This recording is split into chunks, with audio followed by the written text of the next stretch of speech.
வணக்கம்ங்க. ஆக்சுவலாக இந்த வீடியோ வந்து என்னோடய செகண்ட் அட்டம்ப்ட்டு. ஃபஸ்ட் அட்டம்ப்ட்டு பார்த்தீங்கன்னா, எடுக்கும்போது நான் ரெக்கார்டுங்கிற பட்டன் அழுத்தவே இல்லை. நான் பாட்டு பேசிக்கிட்டே இருந்தேன்.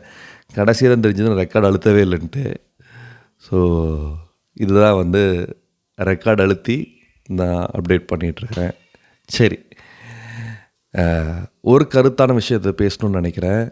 இப்போ பார்த்திங்கன்னா நிறைய பேர் வந்து சோஷியல் மீடியா அடிக்ஷன் ஆகிறாங்க, ஃபோன் அடிக்ஷன் ஆகிறாங்க, பயங்கரமாக இருக்காங்க. முதல்லனா பஸ்ஸில் நான் அதிகமாக ட்ராவல் பண்ணிகிட்ருப்பேன். பஸ் ட்ராவல் இருக்கும்போது பார்த்திங்கன்னா எல்லோரும் பேசுவாங்க, இல்லை தூங்குவாங்க, இல்லை ஏதாவது புக்கு படிப்பாங்க, இல்லை ஏதாவது பேப்பர் படிப்பாங்க. ஆனால் இப்போ பார்த்திங்கன்னா ஃபோனாக யூஸ் பண்ணி தள்ளுறாங்க. அதுவும் ஸ்வைப் பண்ணி அந்த வெர்டிகல் வீடியோவை பார்த்து பயங்கரமாக அடிக்ஷன் ஆகிறாங்க. இது வந்து ரொம்ப ரொம்ப தவறு. இது அட்லீஸ்ட் கொஞ்சம் குறைச்சிக்கலாம். நம்ம ஏதாவது ஒரு உருப்படியான விஷயம் சொல்லணுன்ட்டு இந்த விஷயத்த நான் சொல்கிறேன், சரிங்களா? அதனால் ஃபோன் அடிக்ஷனை குறைக்கிறதுக்கு அந்த டைம் யூசேஜெலாம் வந்து குறைச்சிக்கலாம். ஒரு நாளைக்கு இத்தனை மணி நேரம் நம்ம ஃபோன் பார்க்கணும் அப்படின்னு நமக்குள்ளே நம்ம ஒரு செட் பண்ணிக்கிட்டு அந்த டைம் லிமிட்டுக்குள்ளே நம்ம ஃபோன் பார்க்குற மாதிரி பார்த்துக்கணும். இல்லாட்டி பயங்கரமான ஃபோன் அடிக்ஷனுக்குள்ளே போயிடுவோம். அது பெரிய ஹார்ம்ஃபுல். சரி, இன்னித்த வீடியோவை பார்க்கலாம், எதை பற்றி பேச போகிறேன்ட்டு. இது வந்து ஒரு இன்டர்நேஷ்னல் விஷயம். லோக்கல்லே உன்னால் பண்ண முடியல, இதில் நீ இன்டர்நேஷ்னல் நியூஸ் எடுத்துகிட்டு வரியா? ஆமாங்க, யூஎஸ் நடக்கிற எலெக்ஷன் தான். Trump versus Kamala Harris. போதும் டே, தேவையே இதெல்லாம் நமக்கு அப்படின்னு நினைப்பீங்க. பட் இதில் ஒரு இன்ட்ரெஸ்டிங்கான நாட் இருக்குது. என்னென்னு பார்த்தீங்கன்னா, கமலா ஹாரிஸ் அந்த அம்மா வந்து தமிழியன். இது நிறைய பேருக்கு தெரியல. அந்த அம்மா வந்து தமிழ்நாட்டில் பிறந்திருக்கிறாங்க.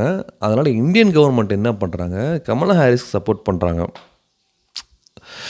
அந்த சைடு யாருன்னு பார்த்தீங்கன்னா ட்ரம்ப்பு மாதிரி ஒரு கான்ட்ரவர்சியான பர்சன் உலகத்தில் பார்க்கவே முடியாது. அவ்வளோ கான்ட்ரவர்சி.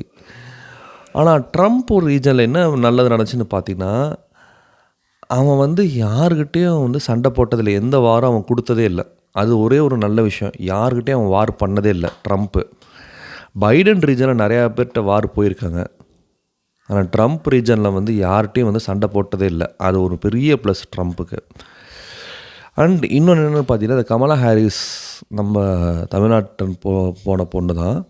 அந்த அம்மாவுக்கு வந்து சைனா சப்போர்ட் பயங்கரமாக இருக்குது. சாரிப்பா, காஃப் வருது.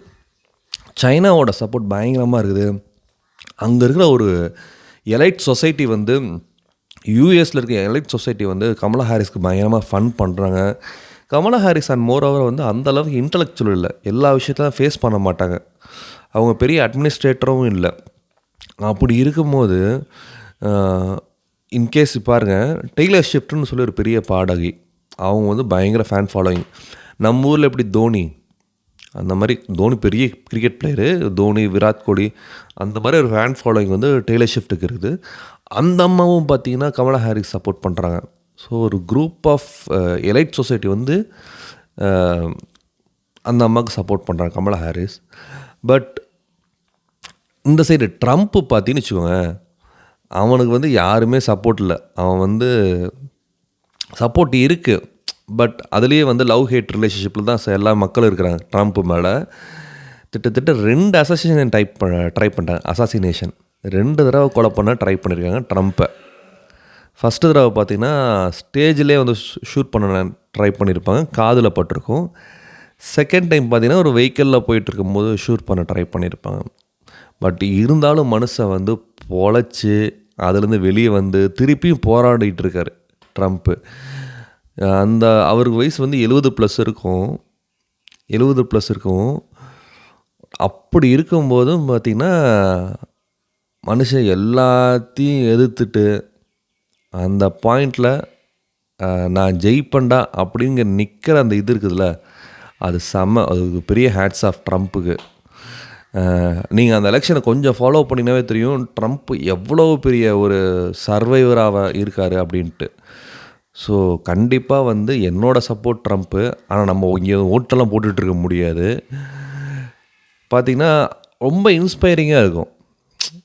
இந்த விடாமுயற்சியில் அஜித் சொல்லுவார்ல, விடாமுயற்சியாக விவேகமாக தெரில, இந்த உலகமே உன்னை எதிர்த்தாலும் நீ போராடணும் அப்படிங்கிற மாதிரி டைலாக்லாம் வரும்ல, அது வந்து சத்தியமாக சொல்கிறேன், ட்ரம்ப்புக்கு தான் சூட் ஆகும். பயங்கர ஃபைட்டர், பயங்கர வாரியர். அந்தால வந்து லேஸில் நினச்சிக்க முடியாது. எத்தனை பேர் எதிர்த்தாலும் அந்தால் செஞ்சுட்டு போயிட்டே இருப்பான் டொனால்ட் ட்ரம்ப். 2 தடவை ட்ரை பண்ணியிருக்காங்க ஷூட் பண்ணுறதுக்கு. 2 தடவை தப்பிச்சிருக்காருன்னா பார்த்துக்கோங்களேன், அந்தால் எவ்வளோ பெரிய ஒரு இதுன்ட்டு, ஃபைட்டருன்ட்டு. ஸோ செம்ம இன்ட்ரெஸ்டிங்காக போயிட்டுருது, பார்க்கலாம் இந்த யூஎஸ் எலெக்ஷனோட ரிசல்ட். Thank you bye. இது தேவை தான், இந்த நியூஸ் கொஞ்சம் தேவைப்படுற நியூஸ் தான். ஏன்னா யூஎஸோட எக்கனாமி வந்து இந்த உலகத்தோட எக்கனாமி கொஞ்சம் டிபெண்ட் ஆகிருக்குது. யூஎஸ் மாதிரி ஒரு பெரிய சூப்பர் பவர் நல்லா இருந்தால் தான் வந்து அதை சார்ந்த கண்ட்ரீஸும் நல்லா இருக்கும். Okay, thank you bye. இந்த வீடியோ இது வரைக்கும் கேட்டுட்டு இருந்தீங்கன்னா லைக் பண்ணுங்கள், கண்டிப்பாக லைக் பண்ணுங்கள், சப்ஸ்கிரைப் பண்ணுங்கள், சரிங்களா? சப்போர்ட் பண்ணுங்கள் என்னோடய வீடியோவுக்கு. பிடிச்சிருந்தா thank you bye, tata, take care. 6 நிமிஷம் பார்த்துருப்பீங்களான்னு தெரியல, பார்க்கலாம், பை.